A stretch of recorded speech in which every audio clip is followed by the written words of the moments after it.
You can't say it, but you know it's true. Good evening, everybody. It is an honor to be here at my last, and perhaps the last, White House Correspondents' Day.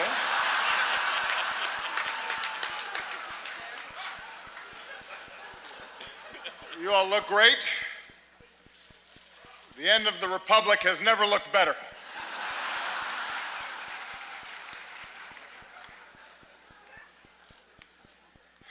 I do apologize. I know I was a little late tonight. I was running on CPT.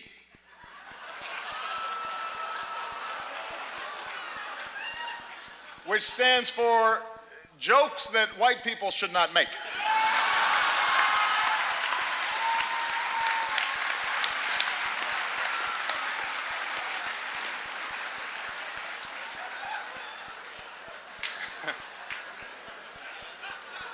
It's a tip for you, Jeff. Anyway, here we are. My 8th and final appearance at this unique event. And I am excited. If this material works well, I'm going to use it at Goldman Sachs next year.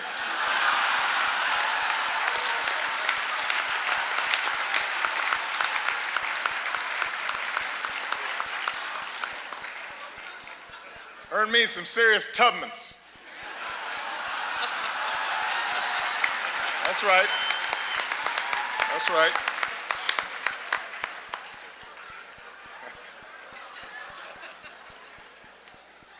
My brilliant and beautiful wife, Michelle, is here tonight.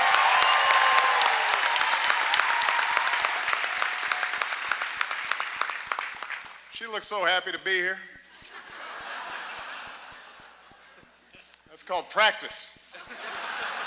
It's like learning to do 3-minute planks. She makes it look easy now, but next year at this time, someone else will be standing here in this very spot, and it's anyone's guess who she will be. But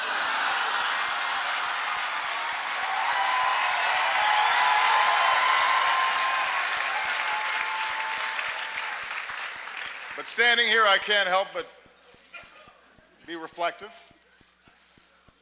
a little sentimental. 8 years ago, I said it was time to change the tone of our politics.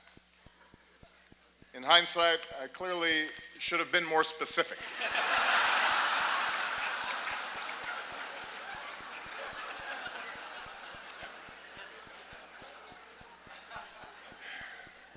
Eight years ago, I was a young man, full of idealism and vigor. And look at me now. I am gray, grizzled, just counting down the days till my death panel.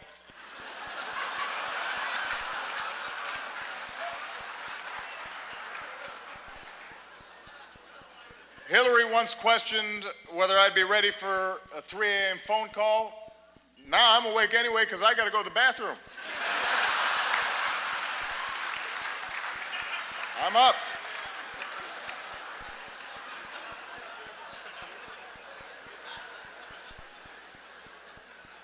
In fact, somebody recently said to me, Mr. President, you are so yesterday.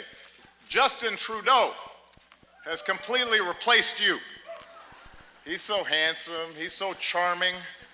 He's the future. And I said, Justin, just give it a rest.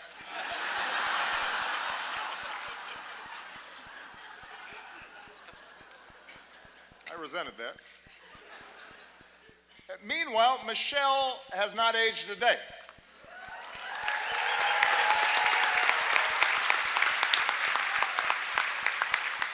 The only way you can date her in photos is by looking at me. Take a look. Here we are in 2008. Here we are a few years later. And this one is from 2 weeks ago.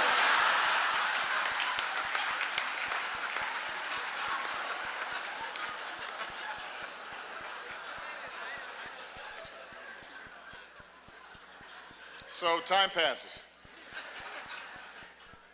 In just 6 short months, I will be officially a lame duck, which means Congress now will flat out reject my authority, and Republican leaders won't take my phone calls.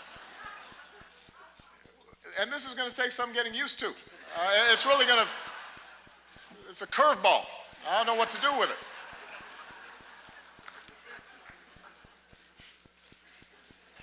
Of course, in fact, 4 months now, congressional Republicans have been saying there are things I cannot do in my final year. Unfortunately, this dinner was not one of them. But on everything else, it's another story. And you know who you are, Republicans. In fact, I think we've got Republican Senators Tim Scott and Cory Gardner. They're in the House, which reminds me, security, bar the doors. Judge Merrick Garland, come on out. We're going to do this right here, right now.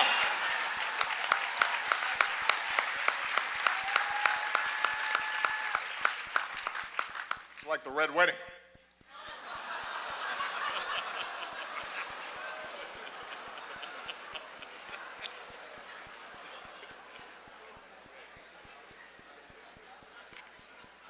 But it's not just Congress.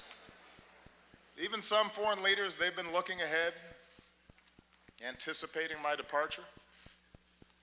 Last week, Prince George showed up to our meeting in his bathrobe. That was a slap in the face.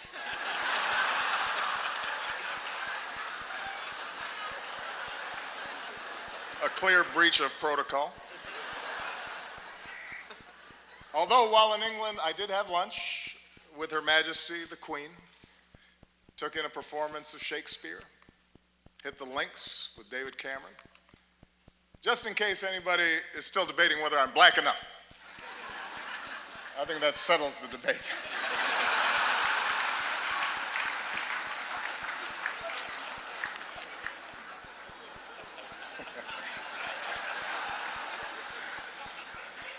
I won't lie. Look, this is a tough transition. It's hard. Key staff are now starting to leave the White House. Even reporters have left me. Savannah Guthrie, she's left the White House press corps to host the Today Show. Norah O'Donnell left the briefing room to host CBS This Morning. Jake Tapper left journalism to join CNN.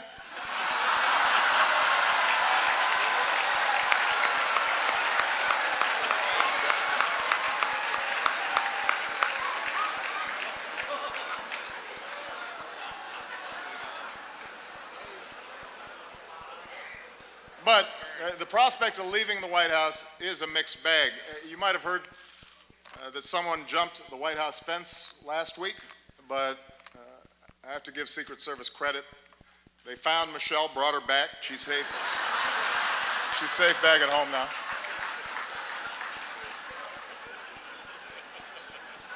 It's only 9 more months, baby.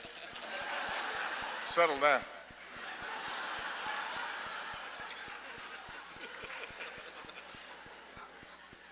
And yet somehow, despite all this, despite the churn, in my final year, my approval ratings keep going up.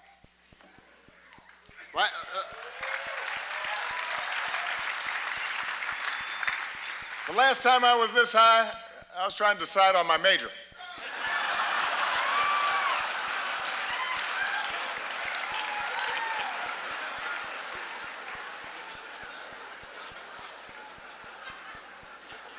And here's the thing, I haven't really done anything differently.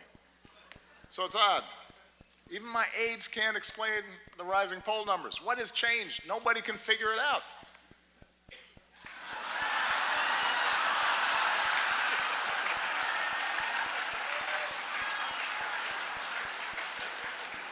Puzzling.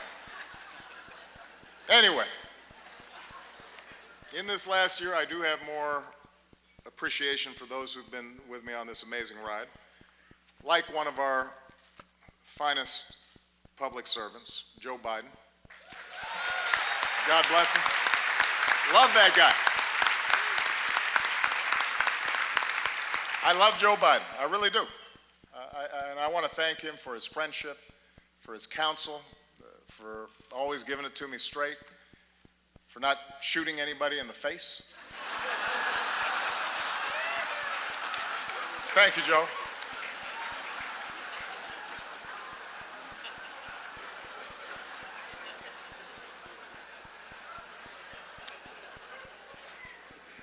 Also, I would be remiss, let's give it up for our host, Larry Wilmore.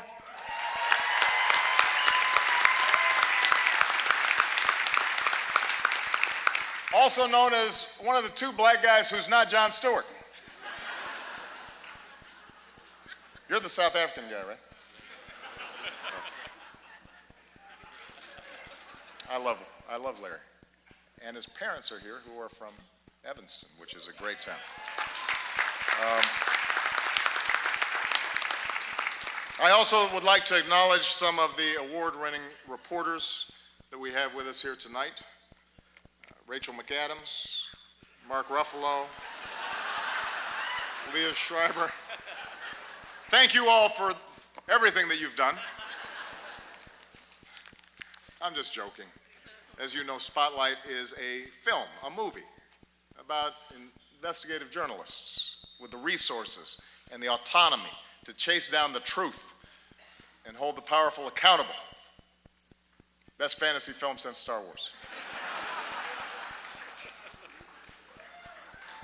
Look, that was maybe a cheap shot. I understand the news business is tough these days. It keeps changing all the time. Every year at this dinner, somebody makes a joke about BuzzFeed, for example, changing the media landscape. And every year the Washington Post laughs a little bit less hard.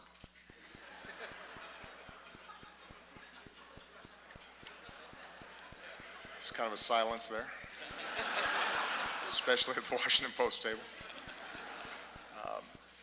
GOP Chairman Reince Priebus is here as well. Glad to see that you feel that you've earned a night off. Congratulations on all your success. The Republican Party, the nomination process, it's all going great. Keep it up.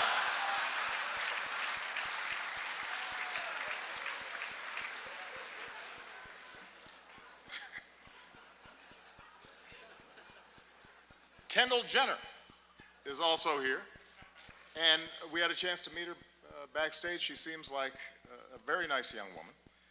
I'm not exactly sure what she does, but I am told that my Twitter mentions are about to go through the roof.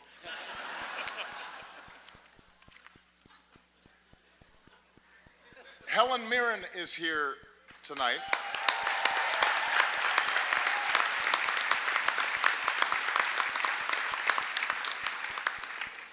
I don't even have a joke here. I just think Helen Mirren is awesome.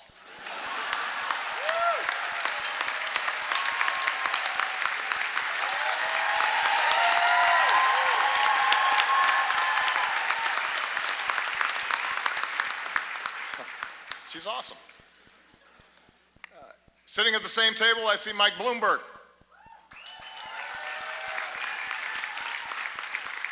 Mike, a combative, controversial New York billionaire, is leading the GOP primary, and it is not you.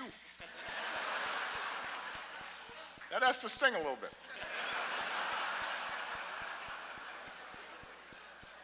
Although it's not an entirely fair comparison between you and the Donald. After all, Mike was a big city mayor. He knows policy in depth, and he's actually worth the amount of money that he says he is.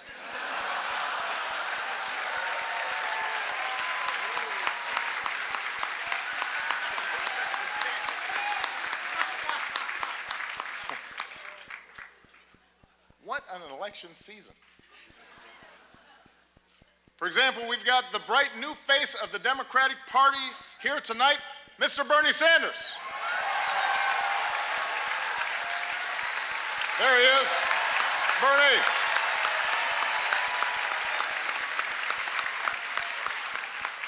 Bernie, you look like $1 million. Or to put it in terms you'll understand, you look like 37,000 donations of $27 each.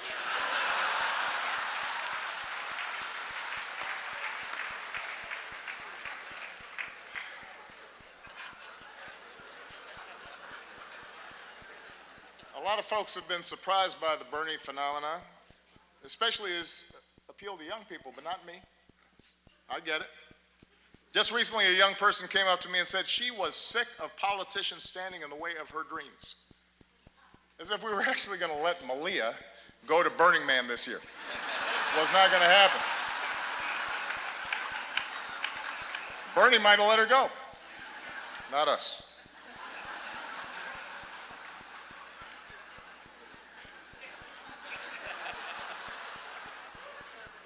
I am hurt, though, Bernie, that you've been distancing yourself a little from me.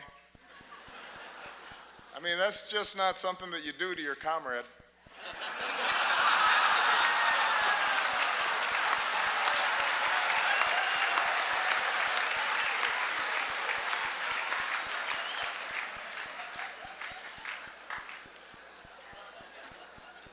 Bernie's slogan has helped his campaign catch fire among young people. Feel the burn. Feel the burn.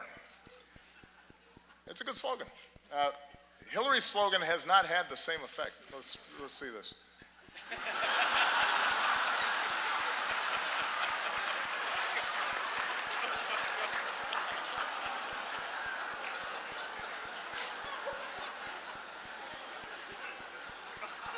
Look, I've said how much I admire Hillary's toughness, her smarts, her policy chops, her experience. You've got to admit it, though. Hillary trying to appeal to young voters is a little bit like your relative who just signed up for Facebook. Yeah. Dear America, did you get my poke? Is it appearing on your wall? I'm not sure I'm using this right. Love, Aunt Hillary.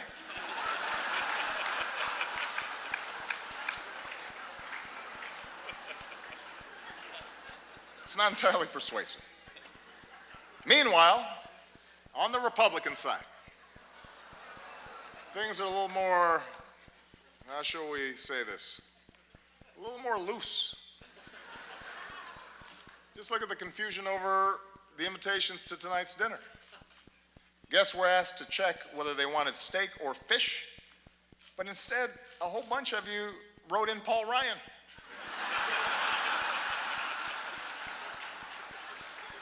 That's not an option, people. Steak or fish.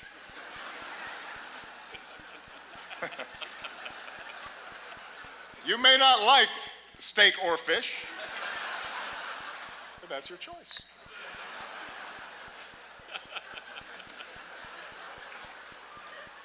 Meanwhile, some candidates aren't polling high enough to qualify for their own joke tonight.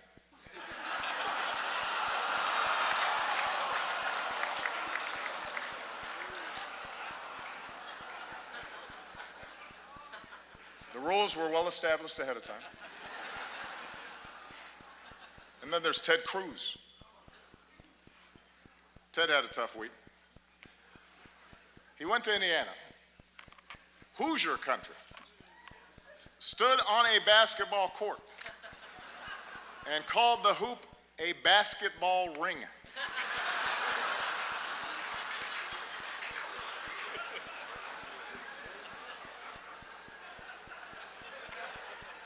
What else is in his lexicon? Baseball sticks, football hats. But sure, I'm the foreign one. That's fine.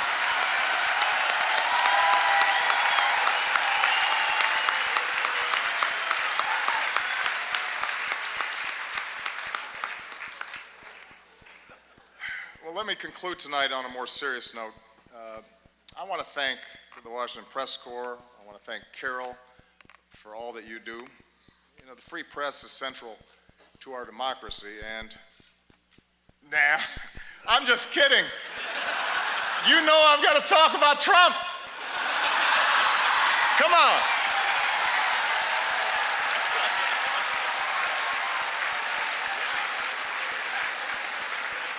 just gonna stop there. Come on.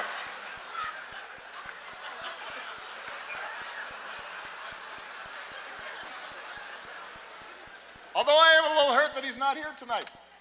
We had so much fun the last time. And it is surprising. You got a room full of reporters, celebrities, cameras, and he says no. Is this dinner too tacky for the Donald? What could he possibly be doing instead? Is he at home eating a Trump steak? Tweeting out insults to Angela Merkel? What's he doing?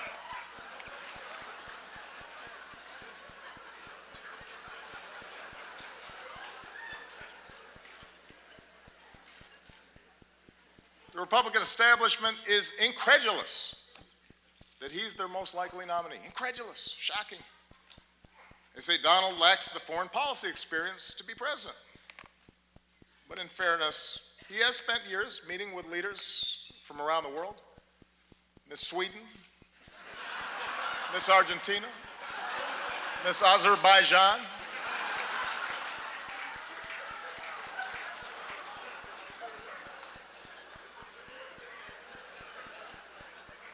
And there's one area where Donald's experience could be invaluable, and that's closing Guantanamo. Because Trump knows a thing or two about running waterfront properties into the ground.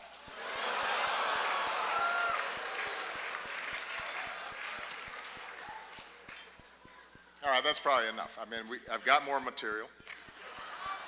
No.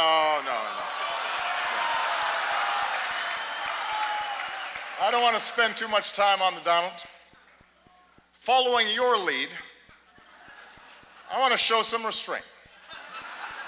Because I think we can all agree that from the start, he's gotten the appropriate amount of coverage, befitting the seriousness of his candidacy.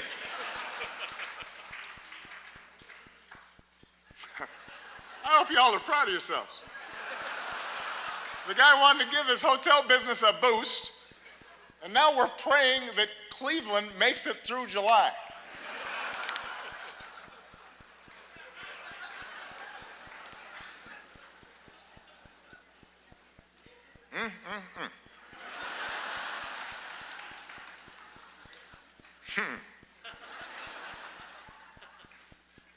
As for me and Michelle, we've decided to stay in D.C. for a couple more years.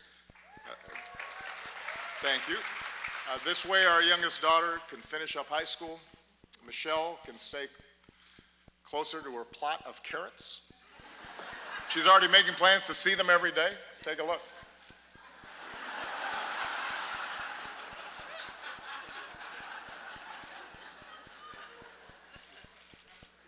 But our decision has actually presented a bit of a dilemma because traditionally presidents don't stick around after they're done.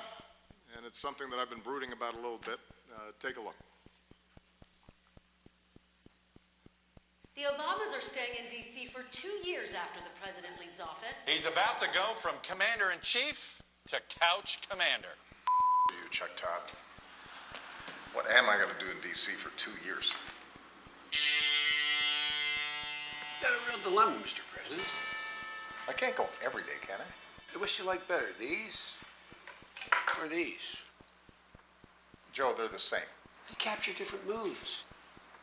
Joe, I need some focus here. Comes in there during aviator time, thinks everything. I'm sorry, what's that? I said, Mr. President, you had to be practical. And look, you can drive again. You're going to need a license. You love sports. Why don't you volunteer to work for one of the teams around here? Is this the Washington Wizards? I understand you're looking for some coaching help. Let's just say I coached my daughter's team a few times. Hello? Hello?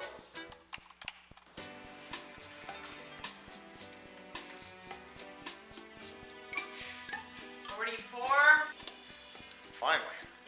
So I'm going to be in D.C. for a while, and I thought I'd take up driving again. What's the name? Barack Hussein Obama. Yikes. Well, since you don't have a driver's license, you're gonna need a birth certificate. Really? Really. It's real. Is it? It's real. But is it? Oh, Michelle left her phone. Let's see here. Huh. He's got Snapchat. Obamacare is great, and it's really working. Sign up now. Breaking news. Michelle Obama in hot water after posting this video earlier today. Obamacare is great, and it's really working. Sign up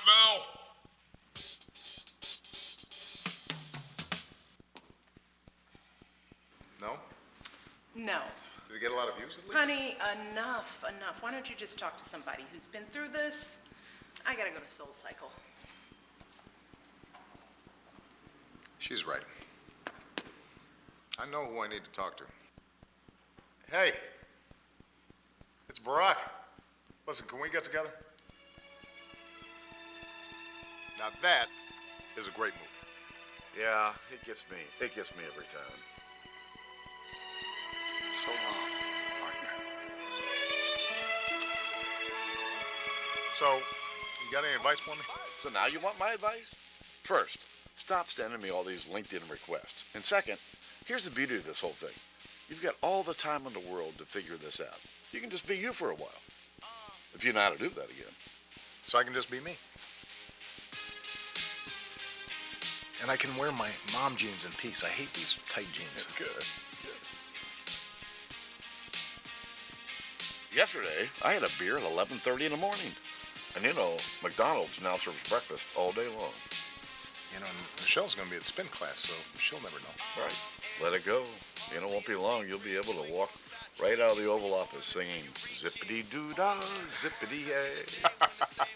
And you got plenty of time to work on your tan. And you know what? I finally got the grand bargain on a sweet Chevy Tahoe. Look here.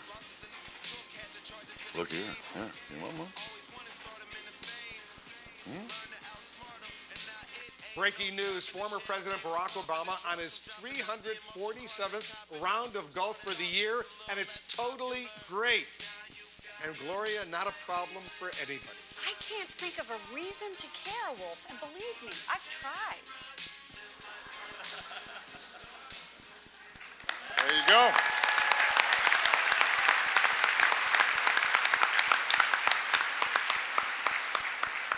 I am still waiting for all of you to respond to my invitation to connect to LinkedIn. But I know you have jobs to do, which is what really brings us here tonight.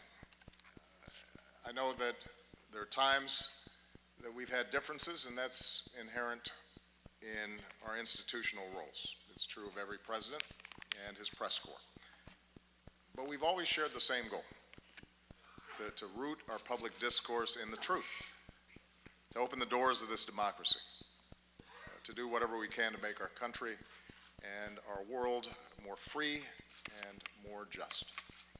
And I've always appreciated the role that you have all played as equal partners in reaching these goals.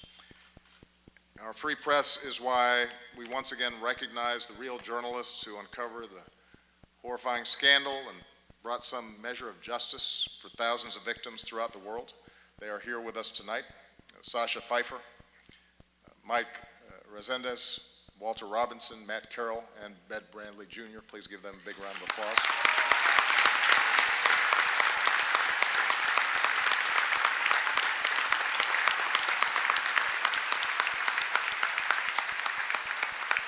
Our free press is why, once again, we honor Jason Rezaian.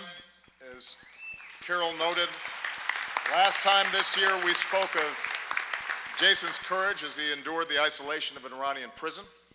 This year we see that courage in the flesh, and it's a living testament to the very idea of a free press, and a reminder of the rising level of danger and political intimidation and physical threats faced by reporters overseas.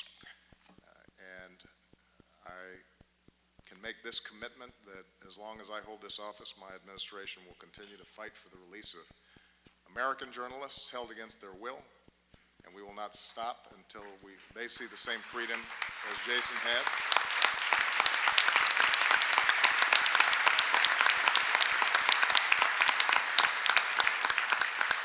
At home and abroad, journalists, like all of you, engage in the dogged pursuit of informing citizens and holding leaders accountable and making our government of the people possible. And it's an enormous responsibility. And I realize it's an enormous challenge at a time when the economics of the business sometimes incentivize speed over depth, and when controversy and conflict are what most immediately attract readers and viewers. The good news is there's so many of you that are pushing against those trends. And as a citizen of this great democracy, I am grateful for that. For this is also a time around the world when some of the fundamental ideals of liberal democracies are under attack, and when notions of objectivity and of a free press and of facts and of evidence are trying to be undermined, or in some cases ignored entirely. And in such a climate, it's not enough just to give people a megaphone. And that's why your power and your responsibility to dig and to question and to counter distortions and untruths is more important than ever. Taking a stand on behalf of what is true does not require you shedding your objectivity. In fact, it is the essence of good journalism. It affirms the idea that the only way we can build consensus, the only way that we can move forward as a country, the only way we can help the world mend itself is by agreeing on a baseline of facts when it comes to the challenges that confront us all. So this night is a testament to all of you who've devoted your lives to that idea, who push to shine a light on the truth every single day. So I want to close my final White House Correspondents' Dinner by just saying thank you. I'm very proud of what you've done. It has been an honor and a privilege to work side by side with you to strengthen our democracy. And with that, I just have two more words to say. Obama out.